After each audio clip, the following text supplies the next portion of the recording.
There she is. Hey, Jess. Long time Hello. no talk. Literally I two know. minutes. I know. Lisa! Oh my gosh. One of our old Oh, hi, clients just joined, Lisa Lisa. Lewis. Hi, Lisa. How are you doing? It's Oh, it's so amazing. nice when old faces pop up. Yeah, always. I can't hear anything here. It's really quiet. Oh well. Can you hear me? Yep, I can hear Yeah. you. I can hear you. Fantastic. Oh, how's everybody doing on this Friday? Pop it into the little comments. How's everyone Yes, happy doing? Friday, everybody. Let us know how you're doing. Let us know how your week was.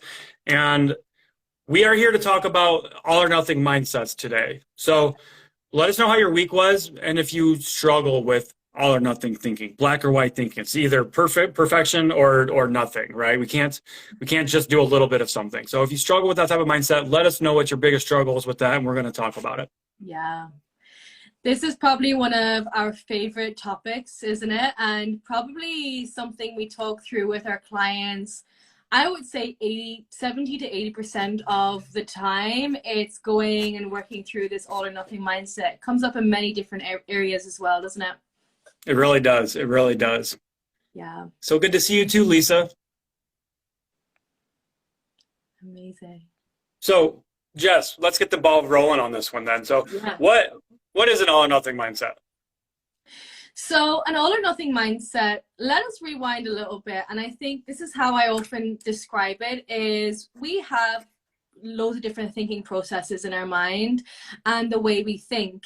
And there's a term called cognitive distortions. And basically what that means is like distorted thinking patterns. And we have around 15, there's most common cognitive distortions. You have catastrophizing, black and white thinking, overgeneralization. There's a lot. And the one I said, black or white thinking, really fits into that all or nothing mindset. So it's that dichotomous thinking. And when we think of that cognitive distortion, it's that distorted thinking pattern, right? So it's kind of based off of our beliefs, limiting beliefs, usually that fuel these kind of thought patterns. And how they manifest is through something is either healthy or unhealthy, something is good or bad. And the reason why this isn't the case is because nothing is linear. Nothing is, and there's Right. no room there for that nuance. So that's how I would best kind of describe that, what that all or nothing mindset is. So yeah, drop below if you guys are resonating with that all or nothing mindset with things. It can also manifest as well through, we often see it as well. You see it as well, Matt, with your clients all through the week. It's good, good, good, good, good, good, good. And then the weekend comes and bam, it's like we often talk about fuck it mode, where Yeah. everything Yeah. just goes out the window. So again, that all or nothing, you're either doing everything all the time great or else nothing at all. Yep. Yeah. Yeah, well said. That's a great example and something we see it all the time. Maybe somebody goes out to eat on the weekend on Friday with coworkers and has a couple of drinks, and so they had a little bit more to drink on Friday than they wanted to. They ate more than they wanted to. So on Saturday they say, "Fuck it. I already fucked up on Friday. I'm gonna keep it going, and I'm just gonna start again on Monday." That's the mentality. That's an all or nothing way of thinking, and that's a thinking error essentially.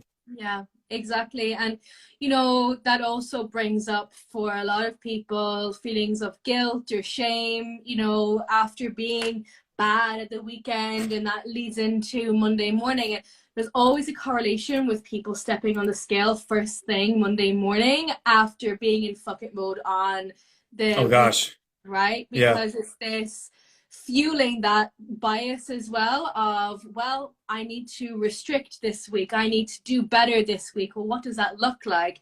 There's no area for balance there. You see, it's all just one or the other. And I think we both have been in this situation ourselves within Hmm. our own journeys too. So we know Yeah. this all too well, and it can be really consuming, very mentally consuming as well. It really is. It's exhausting. It's Mm. exhausting. That vicious cycle of stopping, starting, stopping, starting. if we can finally get through that and break through that, that's when, that's when the magic happens. Yeah. It's not the fact that you went overboard on the weekend that's keeping you from your progress. The weekends aren't ruining your progress. It's when you quit because you went overboard on the weekends and enjoyed yourself a little too much, and then you restart a couple months again later down the road. Yeah, yeah, exactly. And I think this is the essence of what we teach our clients as well, is that there is no stop and start when it comes to this stuff. And if you feel like you need to stop, that means that's a clear sign that what you're doing is not sustainable. If you feel like you need to stop doing a whole host of the things that you are doing. So yeah, there's a lot. And if anyone wants to even add in any examples, or if you're resonating with this, let us know as well. Because I imagine a lot of people here are also in this mindset. Absolutely. Absolutely. Give us an example, guys. We want to know. So we're here to help you guys. Give us an example of something that has came up in your life that has thrown you off your health and fitness plan, your health and fitness journey. Okay. Because it likely isn't just so straightforward as I just didn't follow the plan, or I just need to try harder. No, it's not that you're not disciplined. It's not that you're not trying hard enough. It's a mindset thing. So let us know some things that have thrown you off your health and fitness journey in the past, and we'll talk through them. Yeah. My favorite is when other fitness people or whatever, they talk about, you don't have the willpower. You don't have the willpower to get through it. I hate that. And even like leading into what Lisa is saying there as well, you don't have the willpower to go through your holidays. You don't have the willpower to get through your birthday, but that doesn't come into it. And again, yeah, I think holidays and birthdays is a big one. I know for a lot of people as well, there is maybe a little bit of fear coming up to Halloween. There's going to be a lot more candy around, and then you have Thanksgiving. It's crazy that Halloween is like the start for people's downward spiral for the holidays, honestly. So yeah, it is. And there's a lot of fear, isn't it? Through that, there's a lot of fear going into the candies. I had a call with a client recently, just the other day, and she's talking about I'm petrified about Halloween. There's going to be so many candies around. I don't know what I'm going to do because I've been eating so good for the last month, and now there's Halloween candy. So yeah, all the things. Let's have a little look at the comments. So Liz, one of our clients, chimed in actually. So we had a former client and one of our current clients comment. So Liz is one of our clients. She said, thinking I can't have certain foods in my house. Yeah, it definitely alludes to that. Definitely gives way to that all or nothing thinking. And that, I know it's all or nothing thinking and self-sabotage isn't the same thing, but one leads to another almost. So if you struggle with one, you're probably going to struggle with the other. Yeah, for sure. And I think there's a lot in the area of people talking about this, and I think many people here are aware of it. They know this. They know they have these struggles. They know that these are things that they need to work through. But I think it's the main question of, well, okay, what the hell do I do then? How do I work through this? How do I overcome Yeah, that's a great point. How do we work through an all or nothing mindset and come out on the other end of that? Yeah. And start seeing all the colors of the rainbow. Well, I think the first thing is, when it comes to consistency, I think many people actually confuse that with constantly, and thinking that they need to constantly be eating healthy, constantly be working on their fitness, constantly, when that's not consistency at all. Consistency actually looks like 4 out of 7 days per week, more times than not, right? Showing up. It's not about this constant, and it's that constant perfect idea, which is keeping in that all or nothing, right? Because you get tired. You get tired and drained from it. So then it leads into, well, how can you be a little bit more consistent and a little less perfect with all the things that you're doing? But yeah, any initial thoughts with consistency, Matt? A great example of consistency is literally just picking up where you left off. Like understanding when you have a bad day, when you have a bad weekend, or even a week, that happens. Sometimes weeks just get ahead of us. Even a month, Mm. um, getting back on track, just getting back to it. And I hate that term, getting back on track. I say it all the time, but I also kind of hate it. But it also means is just start doing what you were doing before. Yeah. That's consistency. When you're stopping and letting roadblocks come get in your way and you just stop altogether, if you would just keep going and working at it, that's consistency. Mm. It's not perfect. You're not going to be perfect. We're going to learn things along the way. There's going to be bad days, but every day, every time that we have one of those setbacks, they can be seen as learning opportunities. What can I learn from this situation? Maybe you had a bad day at work and you came home and ate a sleeve of Oreos and had a bottle of wine. That's not your normal thing. Okay, that doesn't make you a bad person for that happening, but let's figure out why that's Yeah. happening, right?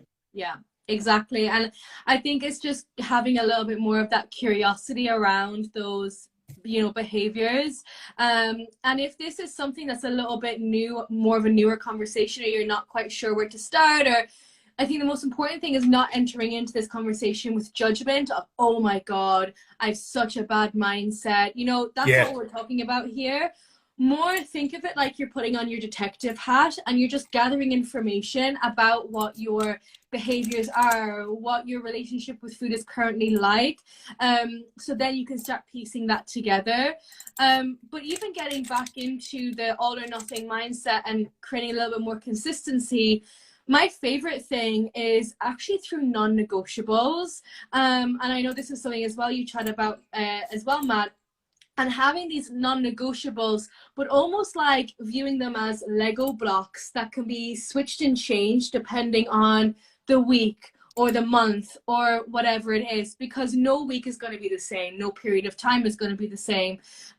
So having things in reserve. So for example, maybe your non-negotiables are to drink, your water, to get at least one form of movement a day, and add a portion of veggies to each meal. They're three very simple non-negotiables that over time you'll notice these changes with your relationship with food. And again, you can add to them, you can change them around, but those Lego blocks can be kind of a handy visual. I like that. Lego blocks. Yeah, that's good. Yeah. Yeah. Hi, Hugs and Pugs. I see Hugs and Pugs sent us a waving emoji. Hello, my friend. Let us know if you're struggling with anything with all or nothing thinking and mindset. That's what we're here to talk about today. We're going to be on here for about another 15 minutes or so, just a quick chat today. Yeah. I do see Beth, our one of our clients. Beth is in here. Hi, Beth. How are you doing? Happy Friday. I'm excited. Right now, Beth and I are working towards a half marathon for her. So, Oh, lots of fun. incredible. Yeah. Incredible. I think as well, the fact that we're having this chat is on a Friday is quite great too, because this is when maybe a lot of people are feeling apprehensive going into the weekend. Yeah. Maybe there's been a lot of restriction during the week, and maybe you're going into that fuck it mode with, I may as well order that takeaway, or I may as well not do that walk tomorrow, or whatever these things are. So yeah, let us know if there's any of those big struggles that you're facing coming into this weekend. For sure, for sure. You're excited, Beth? Awesome. I'm excited too. Yeah. See, look at that. We're hyping each other up. We're hyping each other up. How do you keep a positive mindset?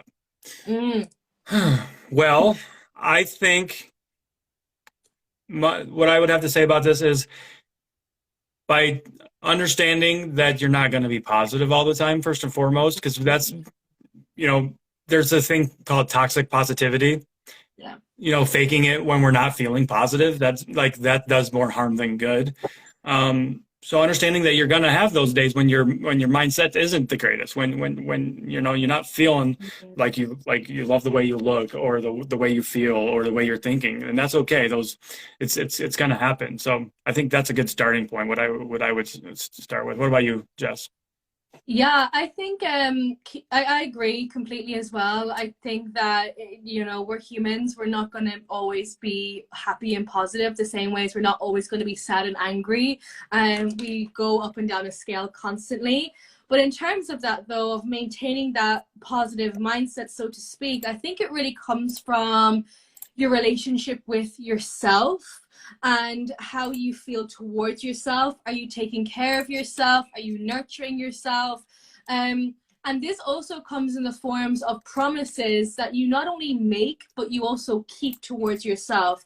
So, maybe you promise yourself that you're gonna go for a walk, and you've promised yourself that every day for the last month and you haven't done it. Well, similar to anybody, if anyone breaks a promise to you, how are you going to feel about that person? You're going to feel pretty irritated, right? Yeah. It creates this distance between you and yourself, not to try and get too mumbo jumbo with it, but Hmm. again, really leaning in and making and keeping these promises with yourself. The other big one, though, is boundaries, because what is the main reason why you may be falling into a more negative mindset? The likelihood is that there's other external factors causing that. Maybe it's other people bringing towards different energy towards you, and unloading their crap onto your lap as well. So creating that protective barrier through boundaries as well is a good one. A really good one that I suggest is, say you have a friend or a family member or whoever it is, and that when that you answer the phone, they're just going to emotionally dump onto you. That's what they always do. That's going to happen.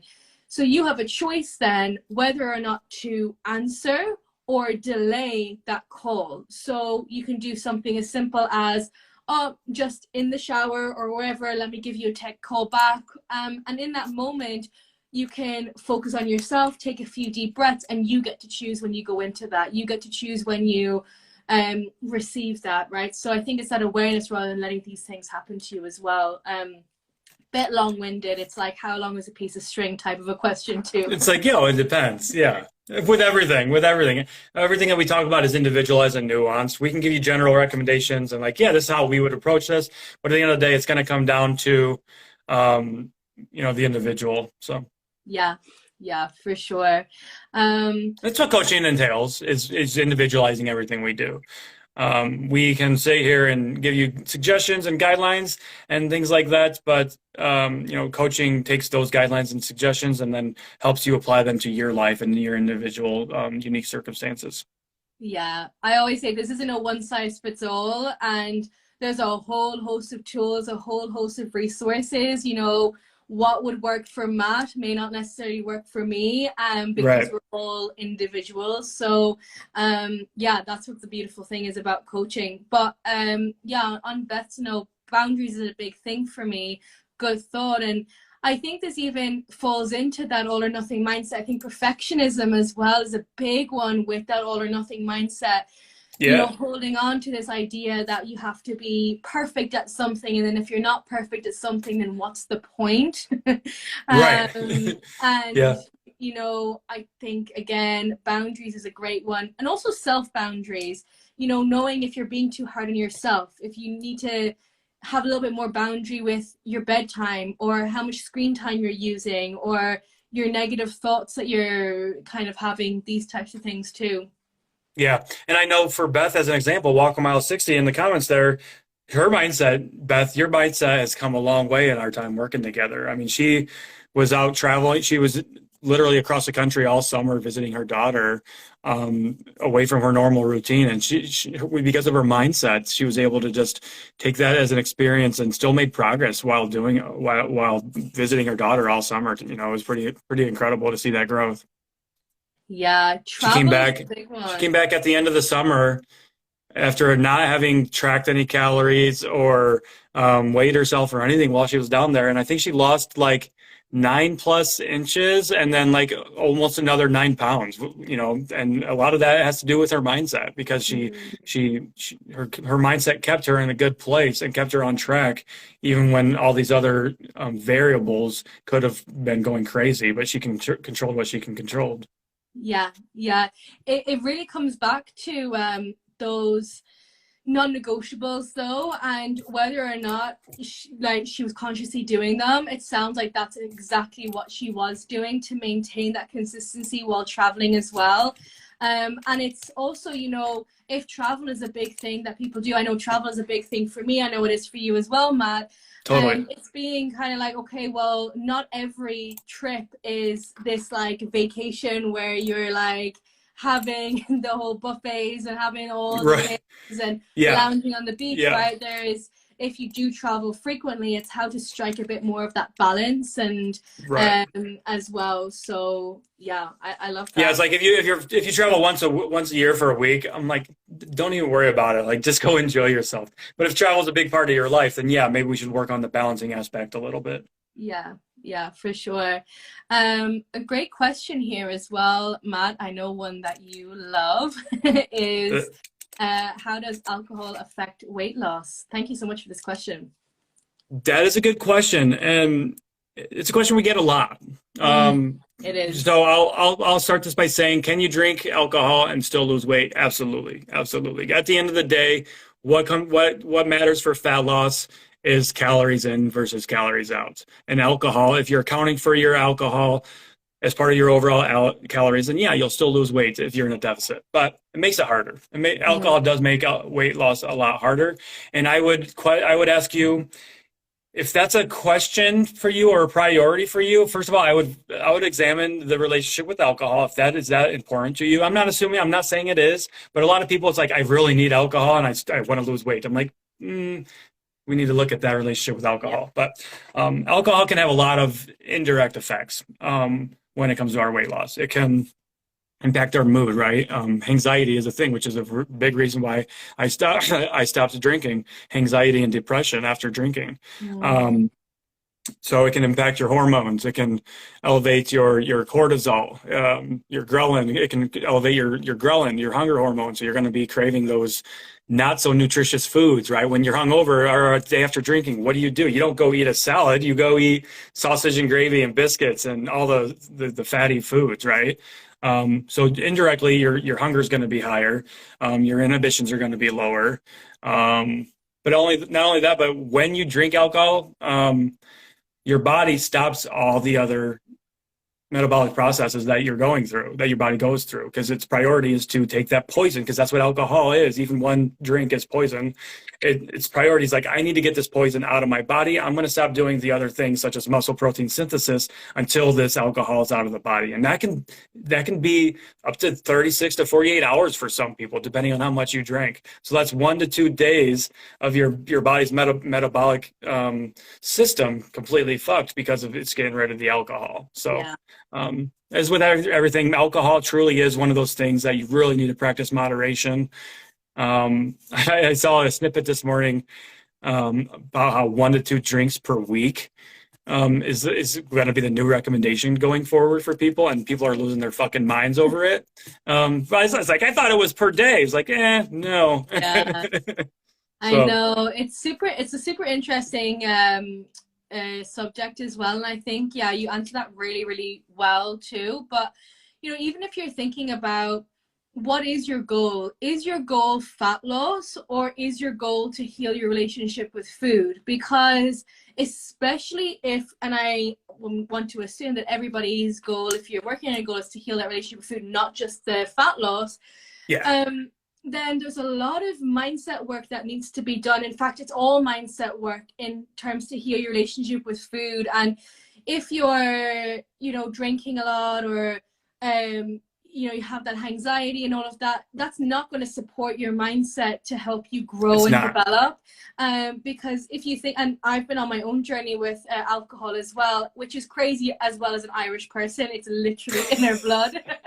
Yeah, But you know, it's one of those things where it's crazy how much of an impact it has over your weekends, you know, over your social outings, your mood. I know, like all the kind of stuff with that. And for me personally, after reducing it significantly, like my weekends are a lot more productive. My during the weeks are a lot more productive. My anxiety, depression has reduced significantly. And I think especially when you're healing your relationship with food, or even doing any inner work, trauma work, etc., that brings up a lot of shit. You need to be in a good mindset to deal with that. You don't You need really anything do. else to You really fuel do. the gas.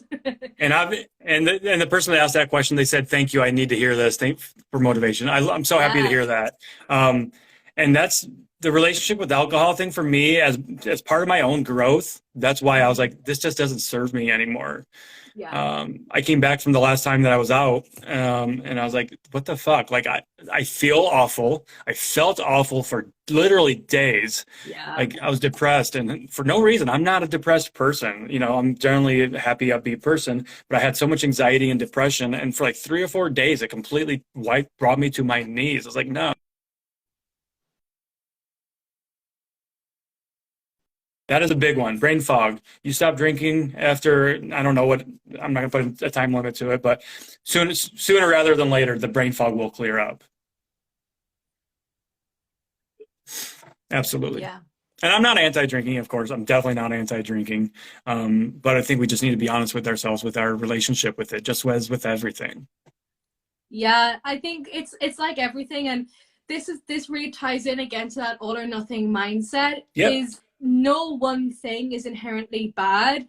Like I still cook with wine. If I'm having a steak, I'm still gonna have a glass of wine with that, or different things like that. It's like it's everything in moderation, really, and Yeah. it's that striking that balance is the main area to help you come out of that all or nothing mindset. No one food is healthy, no one food is unhealthy, no one thing is good, no one thing is bad. It's coming out of this black and white linear thinking Yeah.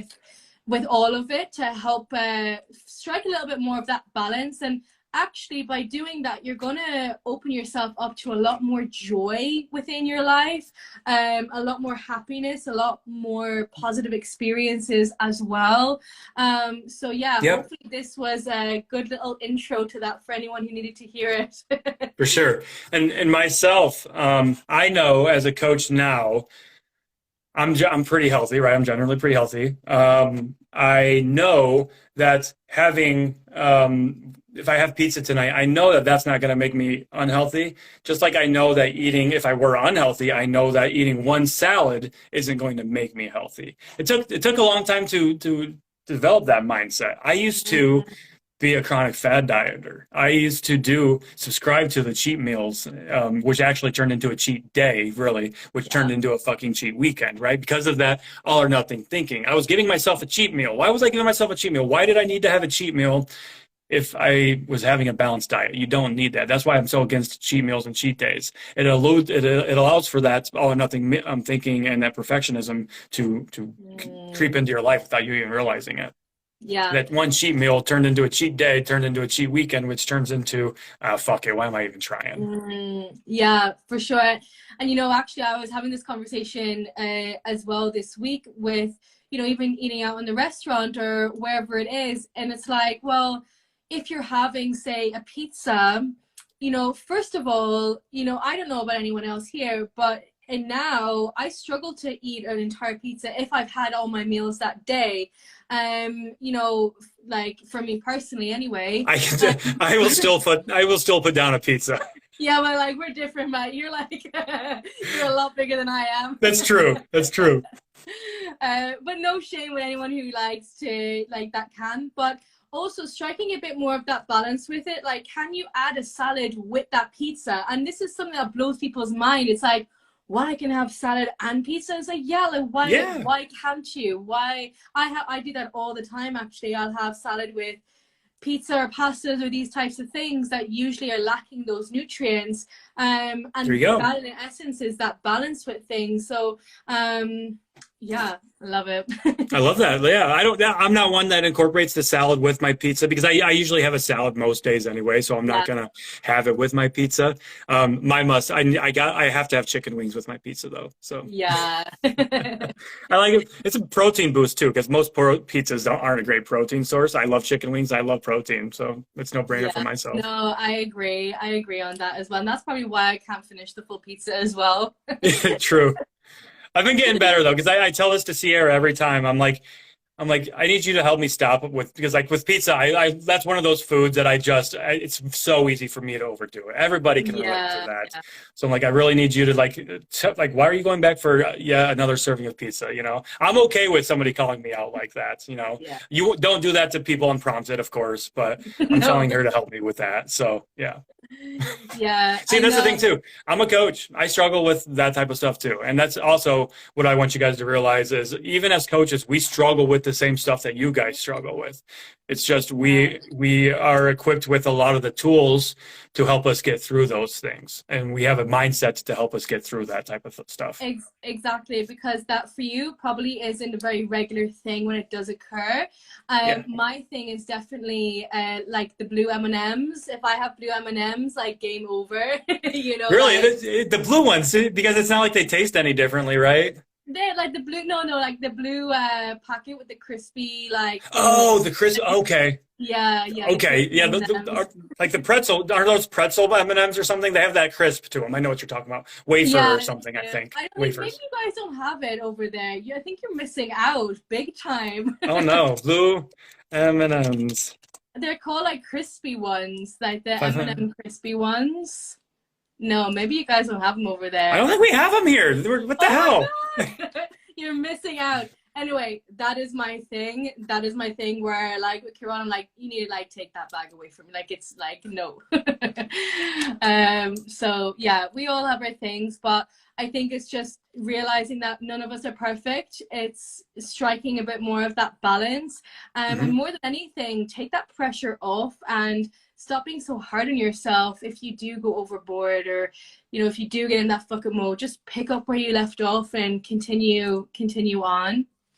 The best thing you can do for yourself if you do find yourself going overboard, just give yourself some grace and Yeah. just get back to your normal, regularly scheduled programming. Get your walks in, have a piece of fruit, have some protein, whatever your plan was, just get back to it. Yeah, for sure. Unless, of course, your plan is super restrictive and that's why you're going overboard all the time, then we need to look at the plan. Yeah. I love how it's so nuanced. It's because Yeah, it's like so different depending on the person that's sat in front of us. right. So yeah, hopefully you guys found that helpful and got some golden nuggets from the chat today. I think that's a pretty good place to end things. I agree. Everybody that's tuning in, make sure you follow Coach Jess here. She does work hand in hand right beside me. She is a big part of what we do with our coaching business, and that's only going to expand even more in the future. So give her a follow. Check out her content, especially if you struggle with your relationship with food and you want to improve that and work on your mindset. And also, shameless plug, if you guys are interested in coaching and if you need help working through that all or nothing mindset, hit us Yes. up, okay? Yes. Send myself a DM, send Jess a DM, fill out the coaching form in my bio. We can hop on a call, talk through it, and see how we can help you, okay? Yes. Amazing. Oh, thank you so much for having me on today, Matt. I hope you all have a beautiful weekend as Thanks, well. Jess. Everybody crush your weekend. Let's go. Bye bye. Bye.